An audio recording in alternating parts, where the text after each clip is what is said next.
Assalamualaikum warahmatullahi wabarakatuh. Perkenalkan, nama saya Muhammad Hafiz Maulana dari kelas 3E, kelompok 2 Media Pembelajaran. Di sini saya akan menjelaskan unit 1 konsep dasar media pembelajaran. Media pembelajaran secara umumnya adalah segala sesuatu yang dapat menyalurkan informasi dari sumber informasi kepada penerima informasi. Istilah media ini sangat populer dalam bidang komunikasi. Proses belajar mengajar pada dasarnya juga merupakan proses komunikasi, sehingga media yang digunakan dalam pembelajaran disebut media pembelajaran. Penggunaan suatu media dalam pelaksanaan pengajaran akan sangat membantu kelancaran, efektivitas, dan efisiensi pencapaian tujuan. Bahan pelajaran yang dimanipulasi dalam bentuk media pengajaran akan menjadikan si anak seolah-olah bermain asyik dan bekerja dengan sesuatu media yang akan lebih menyenangkan mereka, dan sudah tentu pengajaran akan menjadi benar-benar menyenangkan.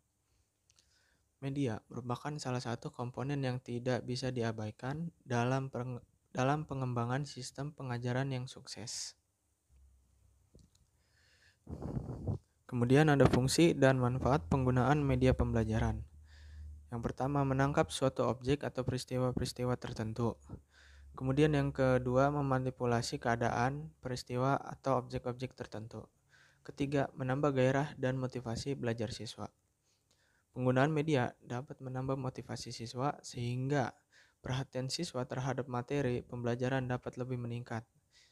Dalam kondisi ini, media dapat berfungsi yang pertama, menampilkan objek yang terlalu besar untuk dibawa ke dalam kelas. Yang kedua, memperbesar serta memperjelas objek yang terlalu kecil yang sulit dilihat oleh mata telanjang. Yang ketiga, mempercepat gerakan suatu proses yang terlalu lambat sehingga dapat dilihat dalam waktu yang tepat. Yang keempat, memperlambat proses gerakan yang terlalu cepat.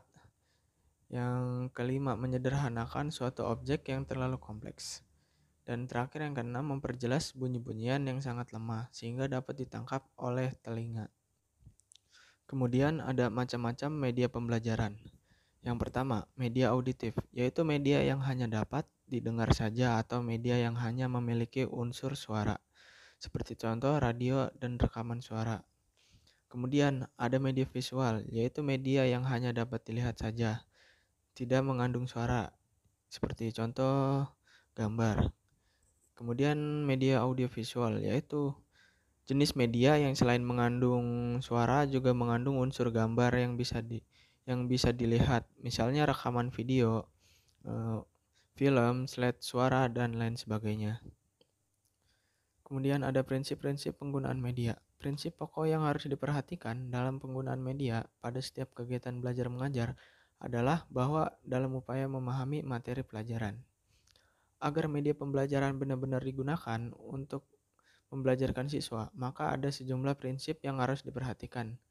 Di antaranya, yang pertama, media yang digunakan oleh guru harus sesuai dan diarahkan untuk mencapai tujuan pelajaran. Yang kedua, media yang digunakan harus sesuai dengan materi pembelajaran. Ketiga, media pembelajaran harus sesuai dengan minat, kebutuhan, dan kondisi siswa. Dan keempat, media yang digunakan harus memperhatikan efektivitas dan efisien. Dan terakhir, kelima, media yang digunakan harus sesuai dengan kemampuan guru dalam mengoperasinya. Mungkin itu saja dari saya. Sekian, terima kasih. Wassalamualaikum warahmatullahi wabarakatuh.